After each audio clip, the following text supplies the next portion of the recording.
കുട്ടികളെ എങ്ങനെ ഡിസിപ്ലിൻ ചെയ്യണം വലിയൊരു ആശങ്കയാണ്. മാതാപിതാക്കൾക്കായാലും അധ്യാപകർക്കായാലും എല്ലാവർക്കും ഇതിൽ വലിയൊരു ആശങ്കയുണ്ട്. ഒരു കാര്യം വളരെ വ്യക്തമാണ്, വളരെയധികം പ്രാധാന്യം ഇതിന് കൊടുക്കുന്നിടത്ത് മാത്രമേ ഡിസിപ്ലിനുള്ള കുട്ടികളെ നമുക്ക് സൃഷ്ടിച്ചെടുക്കാൻ പറ്റുള്ളൂ. ഇത് അടിയും കോലാഹലവും ബഹളവും കുറ്റപ്പെടുത്തലും ഒന്നും അല്ല, അത് ഒരു നല്ല ഗൈഡൻസ് പ്രോസസ്സാണ്. എങ്ങനെയാണ് നമുക്കൊരു നല്ല ഡിസിപ്ലിൻ ഉള്ള ഒരു തലമുറയെ വാർത്തെടുക്കാൻ കഴിയുന്നതിന് പേരൻസ് എന്ന നിലയിൽ, അധ്യാപകർ എന്ന നിലയിൽ നമുക്ക് എന്ത് ചെയ്യാം, അതിനെക്കുറിച്ചാണ് ഈ വീഡിയോ സംസാരിക്കുന്നത്.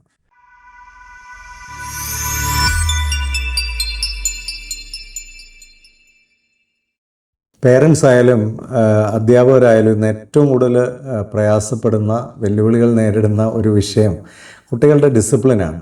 കുട്ടികൾക്ക് ഡിസിപ്ലിൻ കുറയുന്നതിനനുസരിച്ച് സമൂഹത്തിൽ ഒരുപാട് തരത്തിലുള്ള പ്രശ്നങ്ങൾ പ്രതിഫലിക്കുന്നുമുണ്ട്. നമ്മളിന്ന് ആരെയും വിശ്വസിക്കാൻ പറ്റാത്തൊരു സാഹചര്യത്തിലേക്ക് കാര്യങ്ങളൊക്കെ പോവുകയാണ്. നമ്മൾ വളരെ മിടുക്കരെന്ന് കരുതുന്നവർ പോലും പലതരത്തിലുള്ള പ്രശ്നങ്ങളിലേക്ക് പോവുകയും വാദിയും പ്രതിയും എല്ലാം ഒരു ഇൻഡിസിപ്ലിൻഡ് ലോട്ടാണ്. അവരെല്ലാം വന്നിട്ട് സമൂഹത്തിൽ വിഴുപ്പെല്ലാം അലക്കി ഈ സമൂഹം മുഴുവൻ ഒരു വൃത്തികേടാക്കി മാറ്റുന്ന സാഹചര്യങ്ങളൊക്കെയാണ് നമ്മൾ കാണുന്നത്.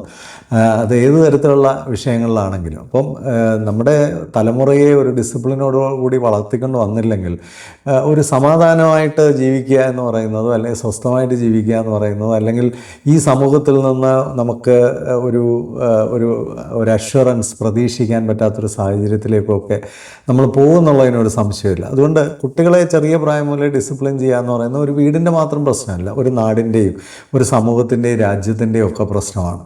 അപ്പോൾ ഇതിനകത്തെ ഒരു വെല്ലുവിളി എന്താണെന്ന് ചോദിച്ചാൽ, ഈ ഡിസിപ്ലിൻ വളരെ ചെറിയ പ്രായത്തിലെ വീട്ടിലൊരു പ്രയോറിറ്റി ആവണം.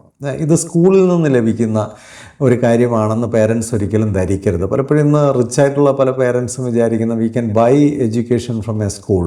അങ്ങനത്തെയൊക്കെ ഭയങ്കര പോഷ് സ്കൂളുകളുണ്ട്, അല്ലെങ്കിൽ അങ്ങനത്തെയൊക്കെ ഭയങ്കര ബ്രാൻഡഡ് സ്കൂളുകളുണ്ട് എന്നൊക്കെ വിശ്വസിക്കുമ്പോൾ നമ്മൾ മനസ്സിലാക്കേണ്ട ഒരു കാര്യം, ഈ പറയുന്ന സ്കൂളുകളിലൊന്നും കുട്ടികൾക്ക് ഡിസിപ്ലിൻ കൊടുക്കാനായിട്ടുള്ള പ്രത്യേകമായ ഒരു സംഭവമൊന്നും ഇല്ല. ഇത് വീട്ടിൽ നിന്ന് ആരംഭിക്കേണ്ട ഒരു കാര്യമാണ്. പല ടീച്ചേഴ്സും പറയാറുണ്ട്, ചില കുട്ടികളെ കണ്ടാൽ അറിയാം അവർ വരുന്ന വീടിൻ്റെ മഹത്വം.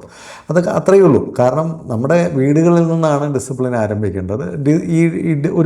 ഒരു ഡിസിപ്ലിൻ ആരംഭിച്ച ഒരു കുട്ടി, അല്ലെങ്കിൽ ഒരു ഡിസിപ്ലിനിൽ പ്രോഗ്രാം ചെയ്തിട്ടുള്ള ഒരു കുട്ടിയെ സംബന്ധിച്ച് ആ കുട്ടി ഒരു ലേൺ റെഡിയാണ്. അതിൽ സ്കൂളിലേക്ക് വരുമ്പോഴത്തേക്ക് അധ്യാപകർക്ക് അവരുടെ ജോലി ചെയ്തു തുടങ്ങാം. ഇതിപ്പോൾ എന്താ സംഭവിക്കുന്നതെന്ന് ചോദിച്ചാൽ, അധ്യാപകർ പലപ്പോഴും ഈ ഡിസിപ്ലിൻ്റെ പുറകിന് നടക്കുന്നതുകൊണ്ട് അവർക്ക് കുട്ടികളെ ശരിക്കും പഠിപ്പിക്കാൻ പോലും ഇന്ന് സാധിക്കുന്നില്ല എന്നുള്ളതാണ് വാസ്തവം.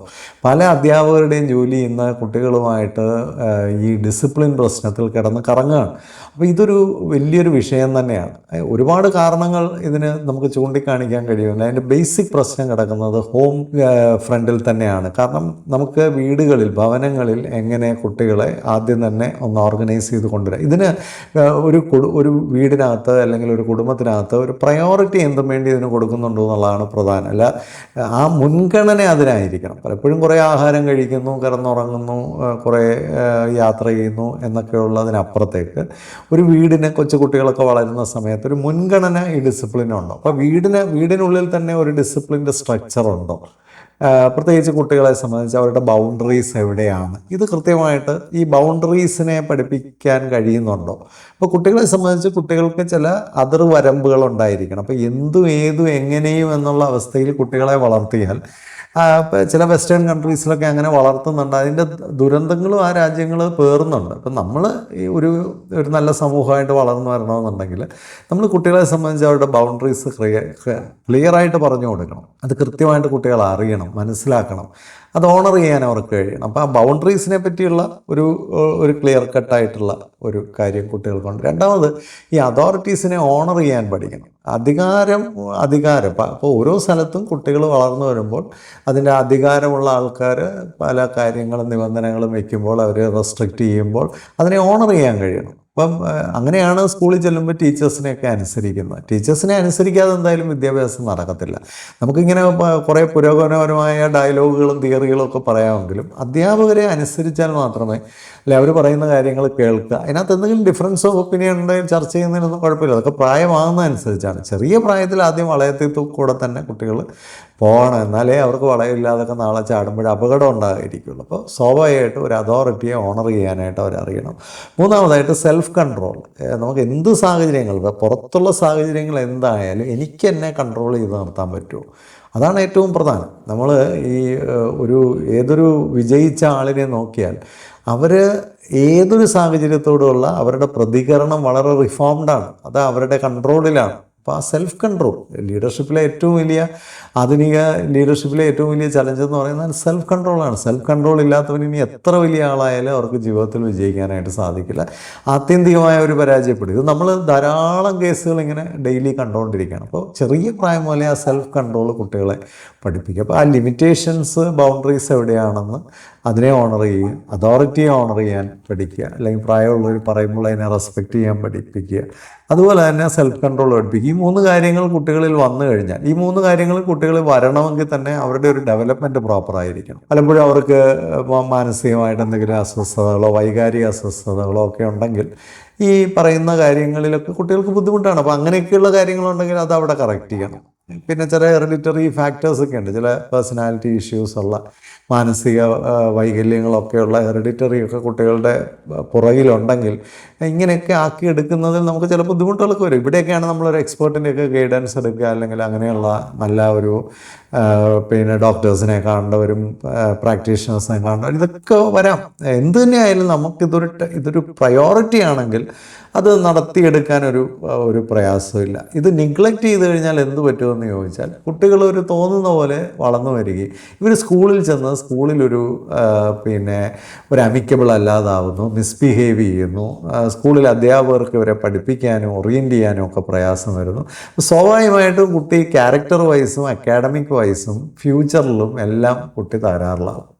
ഇതാണ് സംഭവിക്കുന്നത്. അപ്പോൾ ചെറിയ പ്രായത്തിൽ വീട്ടിൽ നിന്ന് ഇത് തുടങ്ങിക്കഴിഞ്ഞാൽ അതിൻ്റെ ഒരു കണ്ടിന്യൂവേഷൻ സ്കൂളിൽ, അപ്പോൾ ഇവർ സ്കൂളും വീടും ഒരുപോലെ പാർട്ട്ണർ ചെയ്യേണ്ട ഒരു കാര്യമാണിത്. വളരെ ബ്ലെൻഡഡ് ആയിട്ട് നീങ്ങേണ്ട ഒരു മേഖലയാണിത്. സ്കൂളിലും ഇതിനൊക്കെയുള്ള പ്രാധാന്യങ്ങൾ വളരെ പ്രധാനമാണ്.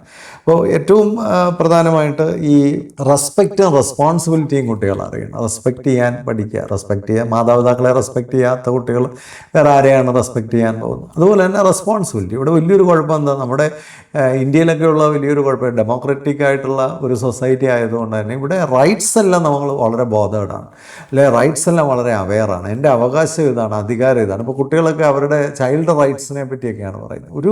ഒരു അഡ്വാൻസ്ഡ് രാജ്യത്തും ചൈൽഡ് റൈറ്റ്സ് അല്ല കുട്ടികൾ ആദ്യം പഠിക്കുന്നത്, ചൈൽഡ് റെസ്പോൺസിബിലിറ്റി തന്നെയാണ് പഠിക്കുന്നത്.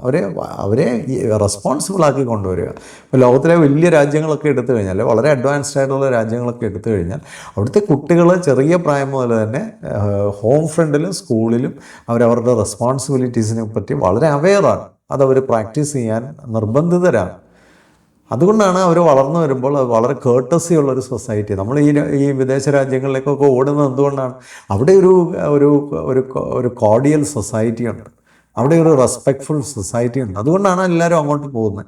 അവിടെ ചെന്ന് കഴിഞ്ഞാൽ നമ്മുടെ ജീവിതം വളരെ സേഫാണെന്നൊക്കെ തോന്നുന്നത് അതുകൊണ്ടാണ് അവിടെ ബിസിനസ്സുകൾ വരുന്നത്, ഇൻവെസ്റ്റ്മെൻറ്റുകൾ വരുന്നത്, ആ രാജ്യം ഡെവലപ്പ് ചെയ്യുന്നത്. ഇതൊന്നും ഇല്ലാത്ത ഒരു ഇൻഡിസിപ്ലിൻഡ് ആയിട്ടുള്ള സ്ഥലത്തേക്ക് ഒന്നും വരാൻ പോണില്ല. നമ്മൾ മെയ്ക്ക് ഇൻ ഇന്ത്യ എന്നൊക്കെ പറഞ്ഞുകൊണ്ട് ഇവിടെ ഇരിക്കുക, അല്ലാതെ ഒരു സാധനം ഇങ്ങോട്ട് വരില്ല. കാരണം അത്തരത്തിലുള്ളൊരു കെയോസിലാണ് പല സമൂഹങ്ങളും പോകുന്നത്. ഇത് കേരളത്തിലെ മാത്രം ഒരു ഇഷ്യൂ ആയിട്ടൊന്നും ചിന്തിക്കേണ്ട. ഏറ്റവും കൂടുതൽ ആൾക്കാർ വിദേശത്തേക്ക് ഓടുന്നത് കേരളത്തിൽ നിന്നല്ല, പഞ്ചാബിൽ നിന്നും ഗുജറാത്തിൽ നിന്നും മഹാരാഷ്ട്രയിൽ നിന്നുമാണ് ഏറ്റവും കൂടുതൽ ആൾക്കാർ വിദേശത്തേക്ക് പോകുന്നത്.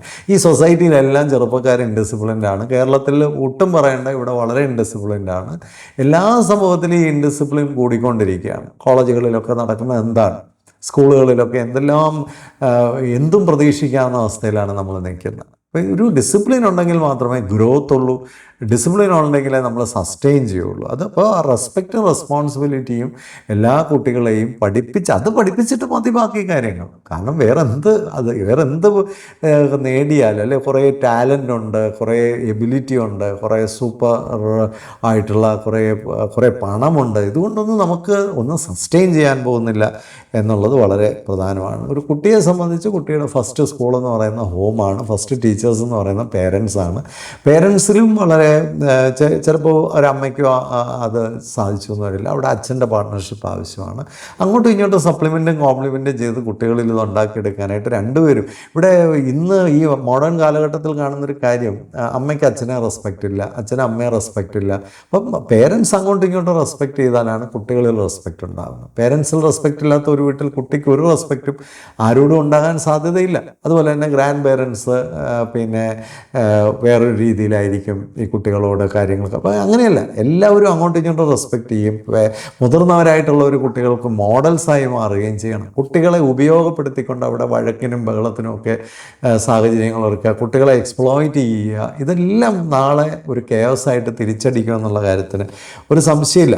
അതുപോലെ ഈ ഡിസിപ്ലിൻ എന്ന് പറയുന്നത് ഏതോ തല്ലു കൊടുക്കുകയും അടി കൊടുക്കുകയും ഒക്കെ ആണെന്ന് വിചാരിക്കുന്ന കുറേ ആൾക്കാരുണ്ട്. I'm so sorry to say that. അതുമായിട്ട് യാതൊരു ബന്ധവും ഇതിനില്ല.